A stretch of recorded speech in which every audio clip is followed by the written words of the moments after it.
guys, welcome back to the channel. It's your girl Cierra, and these are the top 5 books of 2025 for me, with also a surprise mention.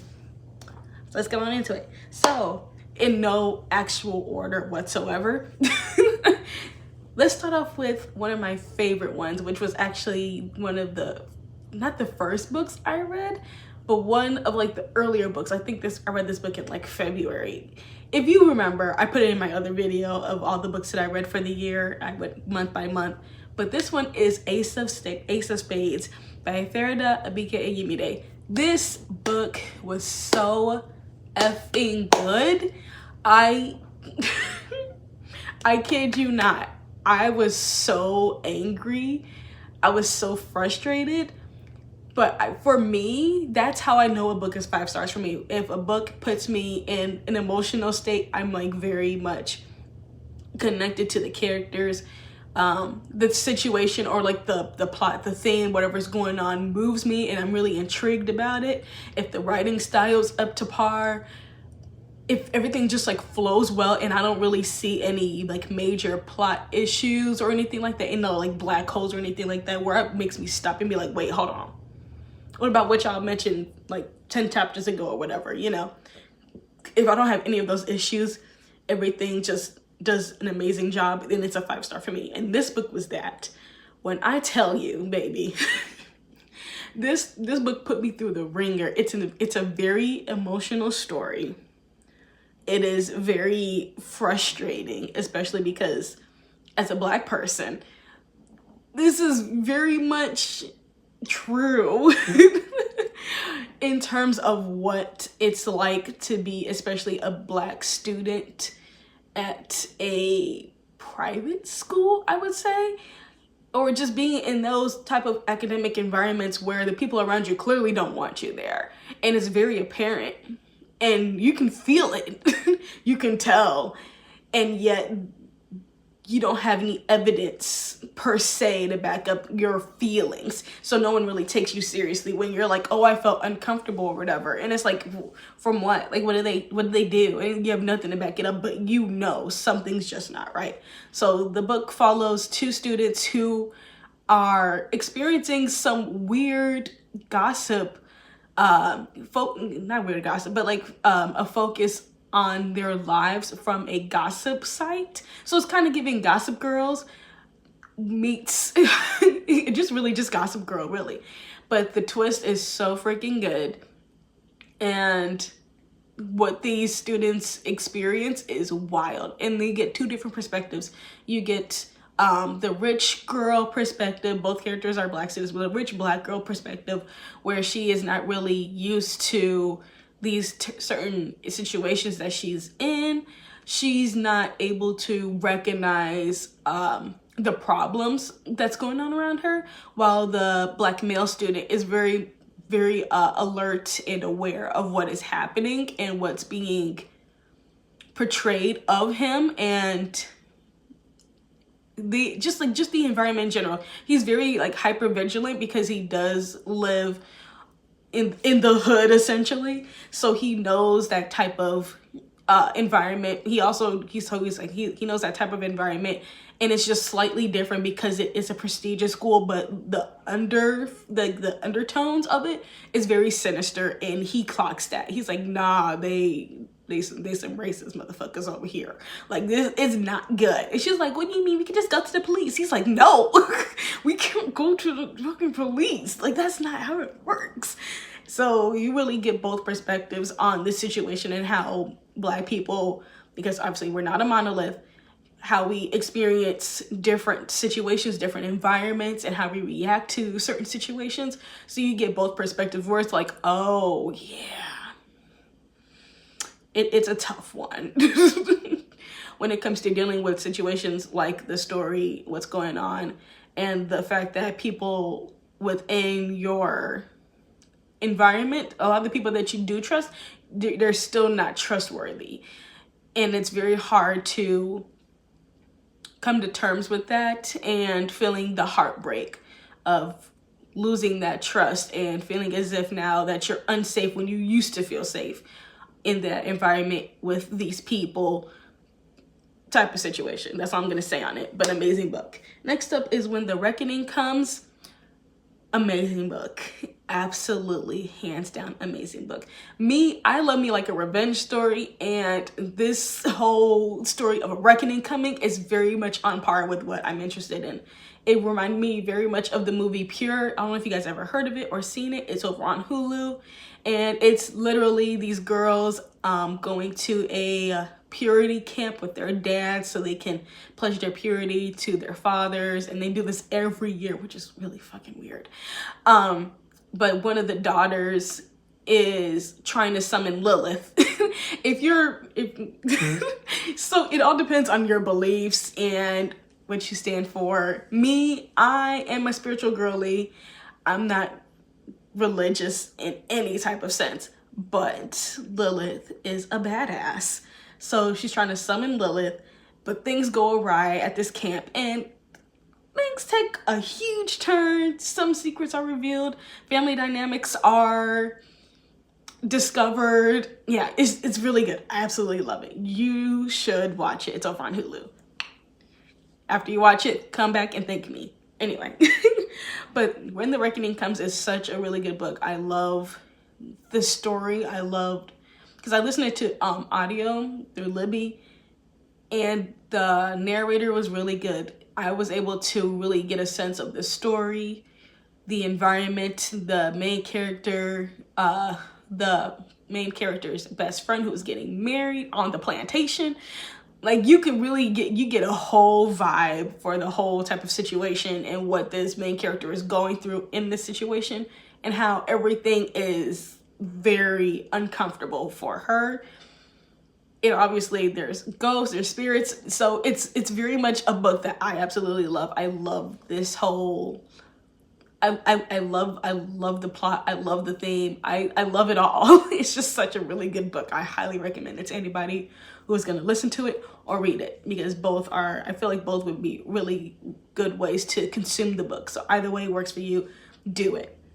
Next up is The White Guy Dies First, which is an anthology series. Not anthology series, it's an anthology book.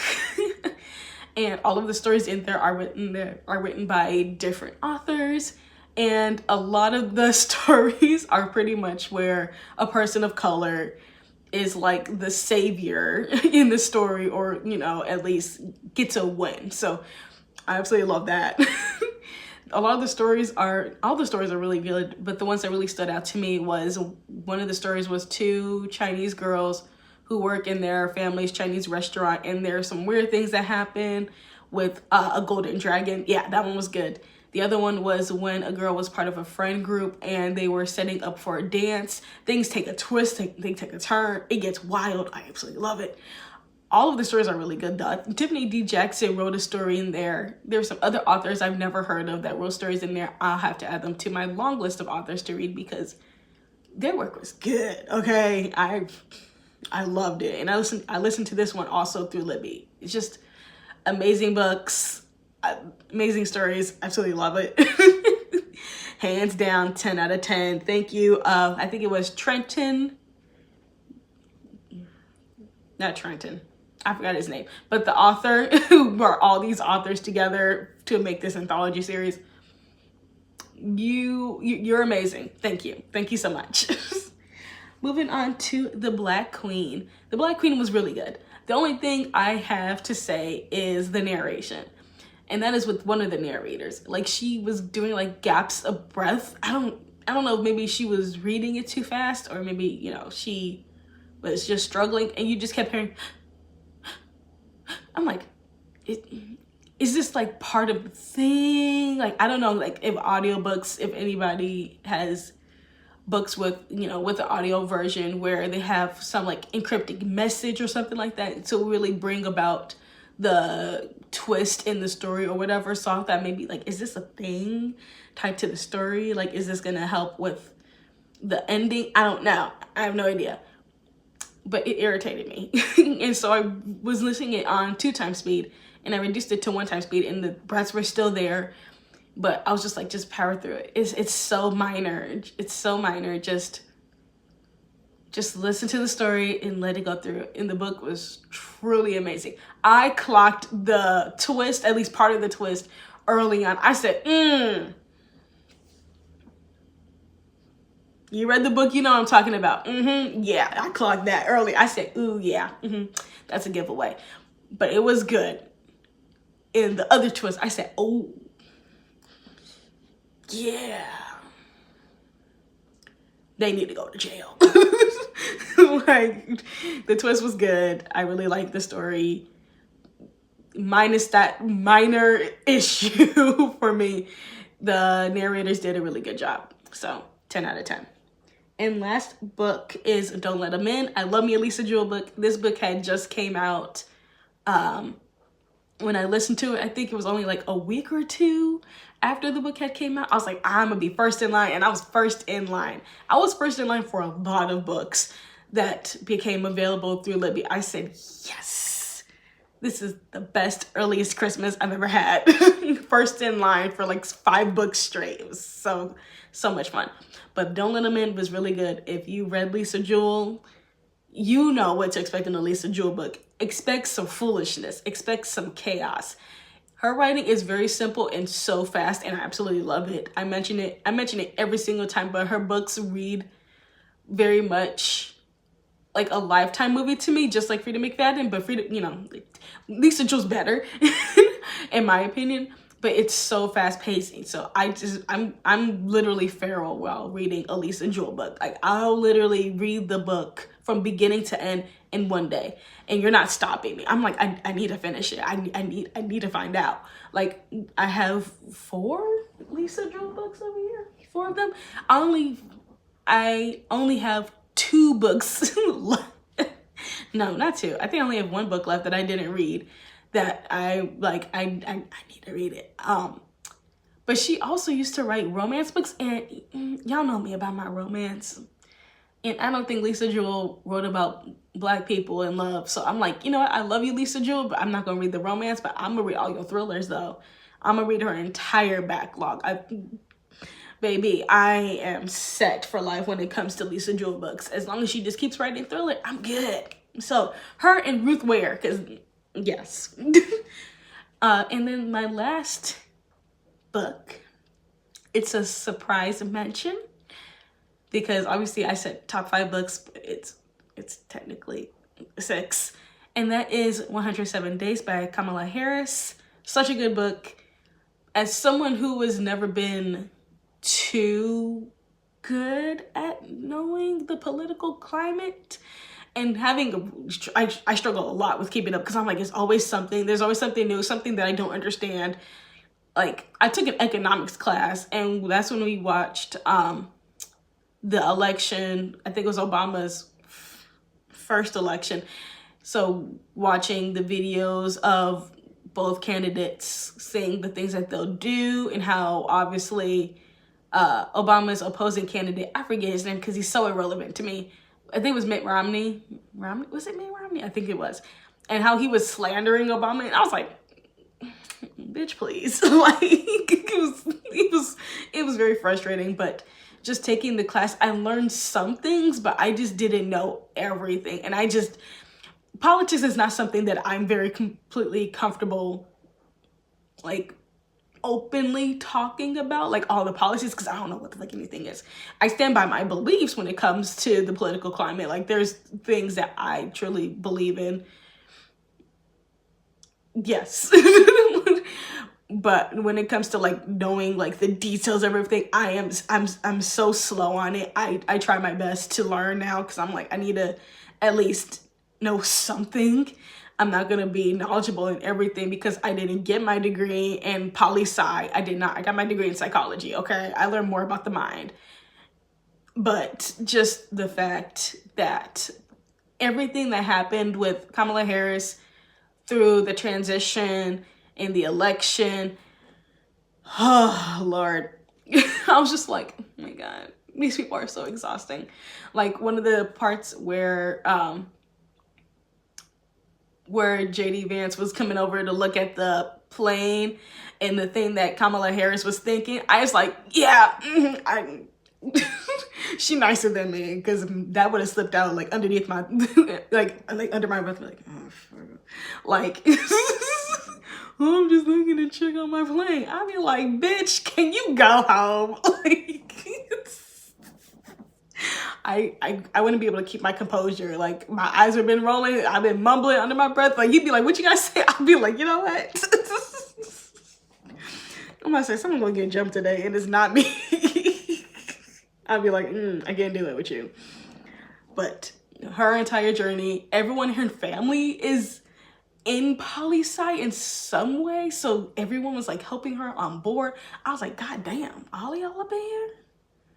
And I could never. that is a lot. It's a lot. I mean, just even learning psychology in general is a lot. But poli-sci, I couldn't do it. I would be drinking every day. I would not even be able to like process life if I was a poli-sci major or was in this political climate in any capacity. Governor, non-governor, people who've worked at least somewhat within the government or adjacent to the, I couldn't. I would drink every day. I would be an alcoholic. I could not stomach that. So she definitely did an amazing job how she handled it. And she talks about how when she was making all the phone calls to get, I forgot the term, but the sponsors, and everyone was like, oh yeah, I'll sponsor you. Like, you know, like this is the time we need to do it. And at first, at the beginning where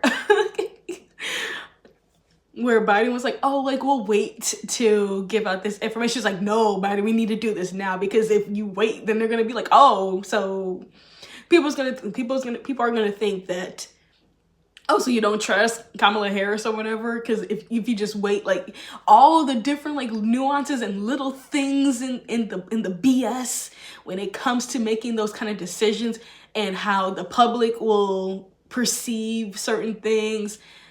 It's all too much. It's too scrutinized. Like I could never be in that type of field, in that environment, even like with Hollywood or whatever. Like I couldn't be in those type of fields where every little thing you do is scrutinized. I couldn't, because someone would get cursed out at one point. Like it would just come out and people would be like, oh, they cursed them out. Like, what do you, it's like you're allowed to have boundaries, but at the same time, if you talk about those boundaries or assert them in any way, automatically you're a bitch. Like I don't have time for that. So I literally applaud Kamala Harris, Biden, everyone who worked so hard to support her, her family, her team, because baby, y'all worked really hard and deserve the longest break in the world. Like I know people are like, oh, Kamala Harris should like run for president again, or maybe like, oh, we need like a black female as a president. No, we don't. Let everybody else handle this. Leave us alone, okay? We need a break. Kamala Harris deserves a break. Leave her alone. Don't ask nothing from her ever again. If she's not offering it, leave her alone. Leave black people alone. If we're not offering, leave us alone. Don't expect us to do anything, because after that election and all the mess that's going on now, y'all handle it.